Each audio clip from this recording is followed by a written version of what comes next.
من شرور أنفسنا ومن سيئات أعمالنا من يهده الله فلا مضل له ومن يضلل فلا هادي له أشهد أن لا إله إلا الله وحده لا شريك له وأشهد أن محمدا عبده ورسوله وبعد. Kita sampai hadis 89. Wa an Jabirin radhiyallahu anhu qala rajulun lin nabi sallallahu alaihi wasallam yauma Uhud. Pada hari perang Uhud, menjelang perang Uhud, detik-detik dimulainya perang Uhud, ada seorang laki-laki, ini anggota pasukan ya, bertanya kepada Nabi alaihi salatu wassalam, "Ya Rasulullah, ara'aita in kutiltu fa aina ana?" Ya Rasul, seandainya aku mati dalam peperangan ini, terbunuh, gugur, fa aina ana? Di mana aku berada? Dijawab oleh Nabi, fil jannah, di surga. Yang bilang di surga adalah seorang manusia yang ucapannya tidak pernah berdasarkan keinginan pribadi. Wa ma yantiqu anil hawa in huwa illa wahyu yuha. Jaminan langsung dari Allah di surat An-Najm bahwa Muhammad tidak pernah berbicara berdasarkan keinginannya sendiri. In huwa illa wahyu yuha, ucapan Muhammad pasti wahyu. Berarti ini wahyu dari Allah bahwa jika engkau mati dalam perang Uhud ini, engkau masuk surga. Berarti pasti apa tidak? Tentu pasti. Ragu, dipertanyakan keimanan kita. Pasti. Tidak boleh kita mengatakan, oh surga neraka itu enggak ada yang tahu kecuali Allah, siapapun. Kalau kita ya. Kalau kita semua ini iya, surga neraka enggak ada yang tahu kecuali Allah. Adapun Nabi, Abu Bakar, Umar meragukan mereka semua masuk surga, kufur. Orang Nabi yang bilang berarti Allah yang bilang kan, wahyu gitu. Maka bodoh sekali orang yang mengatakan bahwa surga neraka seseorang itu hak prerogatif Allah, hanya Allah yang tahu, maka Rasulullah pun tidak boleh kita pastikan masuk surga. Ini jahil sekali, bodoh sekali. Bahkan kalau dia tahu hadis-hadis seperti ini, terancam kufur, terancam menjadi kafir karena meragukan ayat, meragukan hadis, gitu ya. Apalagi Nabi, bahkan Abu Bakar, Umar, Utsman, Ali, Zubair, Thalha, Abdurrahman bin Auf, Sa'ad bin Abi Waqqas, 10 orang ini sudah dijamin oleh wahyu bahwa pasti masuk surga. Nah, termasuk orang ini. Kalau dia mati di medan jihad itu, perang Uhud. Fa'alqas tamaratin kunna fi yadihi. Lalu laki-laki ini meletakkan kurma-kurma yang ada di tangannya yang sedang dia makan. Dia sedang makan kurma rupanya, ketika bertanya kepada Nabi, begitu dijawab, kalau engkau mati, engkau masuk surga. Langsung ditaruh kurma itu. Langsung summa qatala hatta kutila. Langsung dia menerjang ke barisan musuh, berperang, membunuh, akhirnya terbunuh. Ya. Inilah gambaran seorang sahabat. Sahabat ini bukan Abu Bakar, bukan Umar, bukan Utsman, bukan Ali, bukan Zubair, bukan 10 orang yang dijamin masuk surga, bukan al-khulafa ar-rasyidin al-mahdiyyin. Artinya derajat orang ini jauh di bawah Abu Bakar, Umar, Utsman, Ali, Zubair, Talha. Tapi begini rupanya keadaan sahabat. Jadi begitu semangat kalau dengar kata-kata surga. Tidak seperti kita, ya. Kurang hiras, kurang tamak rakus terhadap surga. Kita tamak rakus terhadap dunia. Kalau dengar kata-kata proyek besar, jabatan tinggi, jamin ampun, jamin ridha dengan kita. Ini salah satu perbedaannya seperti ini. Mereka begitu semangat meraih kebahagiaan abadi di akhirat, kita begitu semangat meraih kebahagiaan sementara di dunia ini. Yang akan kita nikmati mungkin tinggal 20 tahun lagi, mungkin tinggal 15 tahun lagi, mungkin tinggal 10 tahun lagi, mungkin tinggal 3 tahun lagi, mungkin tinggal beberapa bulan lagi. Bahkan kita semua yang di sini nanti tidak bisa sholat Idul Fitri, nggak ngalamin Lebaran, sudah meninggal duluan, mungkinkah? Mungkin, nggak ada yang tahu. Ya, lalu bagaimana harta, pangkat, jabatan, kedudukan dunia bisa melalaikan kita sehingga kita malas-malasan beribadah, dengar azan masih nyantai, tidak segera ambil air wudhu, kemudian datang ke masjid untuk sholat berjamaah. Ya, inilah sahabat. Ya, muttafaqun alaih, hadis ini sahih Imam Bukhari dan Muslim. Fi kulli hadis ada 5 di sini. Yang pertama, al-musara'atu bi fi'lil khairat wa 'adamul inshighali bisyahawat. Bersegera melakukan kebaikan, tidak menyibukkan diri dengan syahwat. Hari ini kita menyibukkan diri dengan syahwat, ya, menghabiskan waktu hanya untuk senang-senang, menghabiskan waktu berjam-jam untuk sesuatu yang gak ada manfaatnya di akhirat, ya. Sementara yang bermanfaat untuk akhirat seperti sholat, baca Al-Quran, ta'lim, mungkin setengah jam, mungkin 20 menit, ya, itu pun pikiran sudah kemana-mana. Itulah kita. Istihbabu ay yas'al al-insanu amma la ya'lam. Disunahkan bagi seseorang yang tidak tahu untuk bertanya. Jadi kalau kita merasa nggak tahu tuh nanya.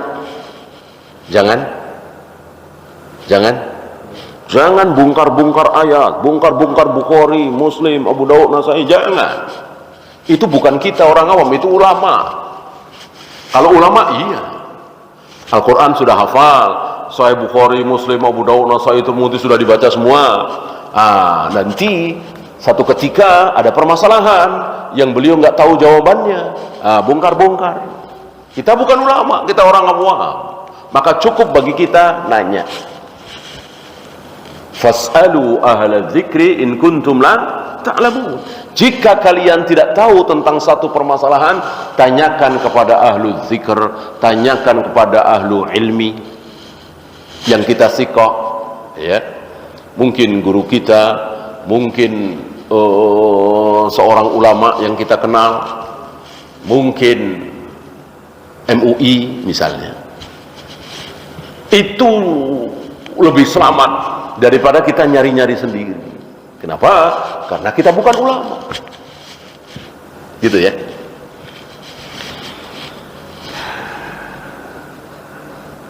Nah, ketika ulama betul-betul ulama, Al-Quran hafal, ribuan hadis hafal, kemudian beliau mendapatkan satu permasalahan tentang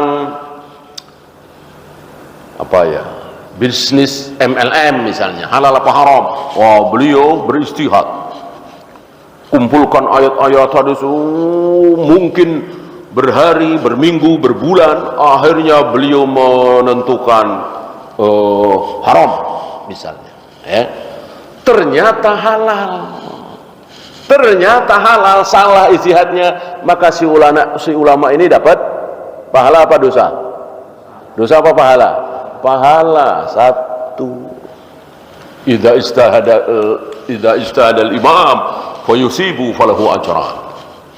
Apabila seorang imam berijtihad kemudian ijtihadnya benar, dapat pahala 2. Kalau ijtihadnya salah, dapat pahala 1. Siapa? Ulama. Bukan saya, bukan antum. Kalau saya, antum kan bukan ulama, maka berijtihad tidak boleh. Tidak boleh. Nanya gitu. Nah, dari sini kita tahu ada beberapa ayat, hadis yang bukan untuk kita. Seperti sabda Nabi tadi, itu kan sabda Nabi. Apabila seorang imam berijtihad, ijtihadnya benar, dapat pahala, itu sabda Nabi, bukan untuk kita. Untuk para ulama. Wasariqu wasariqatu faqta'u aydiyahuma, pencuri baik laki dan perempuan potonglah tangannya. Apa ayat itu buat kita? Bukan. Kita mengamalkan ayat itu justru berdosa. Wa'iddu lahum mastata'tum min quwwatin turhibuna bihi aduwallahi wa aduwakum. Persiapkan oleh kalian pasukan yang bisa menakut-nakuti musuh kalian dan musuh Allah. Bolehkah kita mengamalkan ayat itu? Bikin pasukan? Enggak boleh, haram. Sumu li ru'yatihi wa aftiru li ru'yatihi. Berpuasalah ketika kalian melihat hilal dan akhiri puasa Ramadan kalian ketika kalian melihat hilal. Jadi kalau ada hilal diumumkan kepada kaum muslimin, besok 1 Ramadan, besok 1 Syawal. Bolehkah kita mengamalkan hadis itu? Tidak boleh. 3 dalil tadi itu khusus untuk penguasa, ya, dan masih ada beberapa lagi. Nah, banyak dari kita tidak faham, dikiranya seluruh ayat, seluruh hadis, pokoknya kita berhak mengamalkan semua. Tidak. Ada ayat-ayat, ada hadis-hadis yang hanya bisa diamalkan oleh penguasa, ya, atau yang berilmu. Syiddatu syauqi sahabati radhiyallahu anhum lil jannati wa hirsuhum ala dukhuliha. Para sahabat sangat-sangat semangat rindu terhadap surga. Jadi seolah surga itu di depan mata. Itulah para sahabat. Dan ingin sekali segera masuk surga. Barangkali antum masih ingat hadis yang sudah lewat dulu, bahwa ada seorang sering ayan, datang pada Nabi minta didoakan supaya sembuh. Kata Nabi, ya, aku doakan mudah-mudahan segera sembuh. Tapi kalau aku nggak doakan, aku jamin masuk surga. Langsung tanpa pikir panjang. Kalau begitu nggak usah didoakan sembuh ya Rasul. Biar aku ayan seumur hidup. Asal ada jaminan darimu bahwa aku akan masuk surga.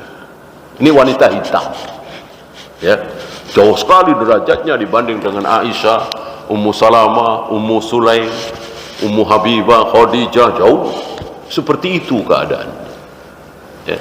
Maka tidak heran hari itu musuh-musuh para sahabat betul-betul ditenggelamkan oleh Allah, direndahkan oleh Allah. Sekarang kita kebalik, musuh-musuh kita, musuh-musuh kaum muslimin diangkat oleh Allah, dibikin hebat oleh Allah, dibikin jaya oleh Allah. Salah satunya yang sedang mendolimi saudara-saudara kita di Gaza, di Palestina, dibiarkan oleh Allah. Begitu sombongnya, congkaknya. Sementara Allah tidak berikan keberanian kepada pemimpin-pemimpin dunia yang punya pesawat tempur, yang punya ribuan jenderal, yang punya pasukan, yang punya peluru, ya, tidak ada keberanian untuk menyerang bangsa al-maghdubi alaihim. Betul-betul Allah rendahkan. Ketika apa? Ketika kaum muslimin betul-betul hanya mencari dunia. kebalikan dari para sahabat. Zuhdus sahabati fid dunya wa tatallu'uhum lisyahadati fi sabilillah. Para sahabat begitu zuhud terhadap dunia ini. Zuhud sezuhud-zuhudnya. Zuhud antum ya tahu ya. Tidak bernafsu, tidak tamak, tidak rakus, mengambil dunia sekedarnya agar masih bisa beribadah, agar masih ada kekuatan untuk taat kepada Allah dan seterusnya. Begitu surga luar biasa semangatnya, begitu dengar kata-kata pahala luar biasa. Itulah para sahabat, tidak seperti kita. Yang terakhir, man mata syahidan fi sabilillah fahuwa min ahlil jannah. Barang siapa yang mati syahid fi sabilillah, maka dipastikan dia masuk surga. Malam yuhbis hudain, selagi dia tidak. Ya Rasul, atau terusan dari hadis ini ya, beberapa riwayat, dijamin masuk surga, diampuni semua dosamu kecuali hutang. Kecuali hutang. Maka hati-hati dengan hutang. Dia tertahan, dan antum bisa bayangkan bagaimana penyesalan dan kesedihan orang ini. Kan orang-orang yang seperti dia insya Allah banyak ya mati syahid.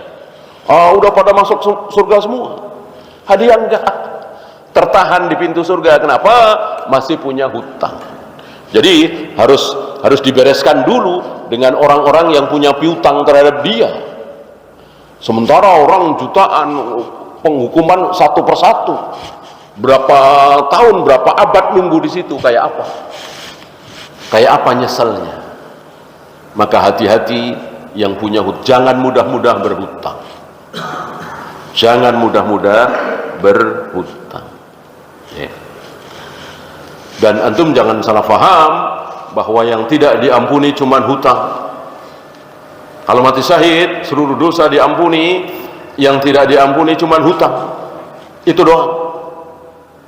Berarti nyuri, nipu, korupsi diampuni, yang enggak diampuni kan cuma hutang. Betul? Betul? Salah. Ini dalam kaidah usul fikih disebut dengan mafhum muwafaqah. Mafhum muwafaqah. Artinya hutang saja tidak diampuni, apalagi mencuri, apalagi merampok, apalagi korupsi. Ngutang saja tidak mentang-mentang mati syahid lalu jadi lunas. Enggak, ada hitungannya, apalagi mencuri, apalagi korupsi, apalagi merampok. Mafhum muwafaqah. Sama dengan ucapan Allah, wala taqul lahuma uffin. Jangan sekali-kali engkau mengucapkan hus kepada orang tua. Apa iya antum memahami yang enggak boleh terhadap orang tua itu mengucapkan hus? Kalau mengucapkan sumpah serapah kebun binatang boleh. Tentu bodoh sekali pemahaman ini. Mengucapkan hus saja nggak boleh, apalagi sumpah serapah, caci maki kebun binatang, apalagi memukul, menampar, menendang. Ini mafhum muwafaqah. Sama dengan wala taqrabuz zina. Jangan kalian mendekati zina. Dekat saja seperti pacaran, chattingan, itu kan mendekati ke zina.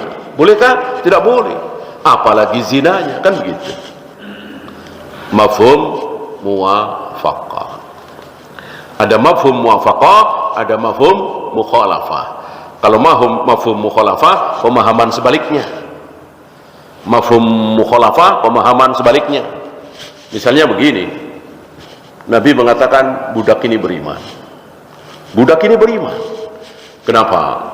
Karena budak ini ketika aku tanya di mana Allah berada, dijawab fis sama, berada di atas langit sana. Berarti ini mafhum mukhalafahnya. Kalau ada orang mengatakan Allah tidak di atas, tapi Allah ada di mana-mana, tidak beriman. Dipertanyakan keimanannya. gitu ya. Boleh menampakkan wanita muslimah, boleh menampakkan rambutnya, lehernya, tangannya, aurat zahirnya kepada ayahnya, abangnya, pamannya, anak laki-lakinya, dan perempuan sesama muslimah, sesama perempuan muslimah. Ini mafhum mukhalafah. Artinya kalau di hadapan perempuan kafir boleh apa tidak? Tidak boleh. Tidak boleh. Ini mafhum mukhalafah. Kalau di hadapan yang boleh menampakkan aurat, rambut, leher di hadapan wanita muslimah. Kalau di hadapan wanita kafir tentu tidak boleh, haram. Ini mafhum mukhalafah. Ya. Tidak ada dosa bagi orang-orang mukmin makan enak, minum enak. Gitu. Ini mafhum mukhalafahnya apa? Kalau orang kafir makan enak, minum enak, dosa. Nanti akan ada siksa. Ini luar biasa dahsyatnya orang-orang kafir ya. Betapa beruntungnya kita kaum muslimin. Kita makan enak, minum enak, asal yang halal ya. Tidak berdosa, tidak ada apa-apanya nanti di akhirat. Ya ditanya ada ya. Adapun kaum kafirin berdosa. Jadi nanti orang-orang kafir itu ketika disiksa di Jahannam akan ditambah lagi siksanya karena apa? Karena dia terlalu sering makan enak, minum enak, terlalu banyak mendapatkan kenikmatan dunia. Nanti ditukar di akhirat dengan siksaan. Waliyadzubillah, betapa beruntungnya kita kaum muslimin. Ya, satu hadis lagi. An Abi Hurairah radhiyallahu anhu qala jaa rajulun ila an-nabi sallallahu alaihi wasallam faqala ya Rasulullah ayyu sadaqati a'zamu ajran anta saddaqa wa anta sahihun, yaitu engkau sedekah saat engkau sehat, segar bugar, bukan saat kanker stadium 4 enggak ada harapan hidup baru kita sedekah. Ya, segar bugar seperti antum sekarang ini. Syahih ini ada rasa bakhil, ada rasa pelit, sayang terhadap harta. Ya, ini kan 2 juta lumayan ya. Masuk ya saya kasih orang. Ini 3 juta kan nggak sedikit ya. Masuk saya kasih begitu saja. Ada rasa sayang. Tapi antum paksakan karena Allah, demi ridha Allah. Antum paksakan. Nah, terutama saudara dekat, sepupu, paman, keponakan. Kalau ayah ibu masih ada, tentu beliau nomor 1 ya. Tahsyal faqra, masih takut miskin. Gitu ya. Ini pendapatan masih segini, baru jualan 2 bulan, ya ketutuplah operasional. Tapi sisa dikit. Tapi antum ambil itu mungkin 200.000, 300.000 untuk si fakir, si miskin. Nah itu. Jangan nunggu, oh ntar kalau sudah sukses, sudah cabang di mana-mana baru sedekah. Banyakan orang awam seperti itu. Sedekah itu nunggu sukses dulu, nunggu kaya dulu, nunggu gaji besar dulu. Padahal sedekah kan nggak harus besar. Betul kita gaji cuman 3 juta, 4 juta, ya 100.000 lah, 300.000 lah. Itu. Wa ta'mulul ghina, engkau masih menginginkan kekayaan. Itu. Pengen kaya nih, sedang merintis usaha nih, tapi diambil untuk sedekah. Wala tumhil hatta idza balagatil hulqum, jangan menunggu-nunggu saat nyawa sudah di kerongkongan, saat sudah divonis nggak ada harapan sembuh, baru engkau mengatakan li fulanin kada wa li fulanin kada wa qad kana li fulan, untuk si A sekian, untuk si B sekian, untuk si C sekian, untuk si D, untuk masjid sekian, untuk pesantren sekian. Nunggu sudah stadium 4 dulu. Itu kurang baik, walaupun tentu berpahala. Ya. Wa qad kana li fulan, padahal sebetulnya harta itu sudah milik siapa? Ini kan sudah apa ya, istilahnya udah nggak ada harapan hidup. Semua dokter sepakat, ya, mungkin tinggal nunggu harinya atau nunggu minggunya, pekannya, bulannya. Ya. Untuk siapa? Ahli waris. Ahli waris. Ketika saya meninggal, maka detik itu harta saya punya siapa? Istri saya, anak saya, ayah ibu saya, kalau ayah ibu saya masih ada. Kakak adik saya, kalau saya nggak punya anak laki-laki. Kalau saya punya anak laki-laki satu saja, maka kakak adik saya, saudara saya nggak dapat. Dan begitu seterusnya. Ada hak waris.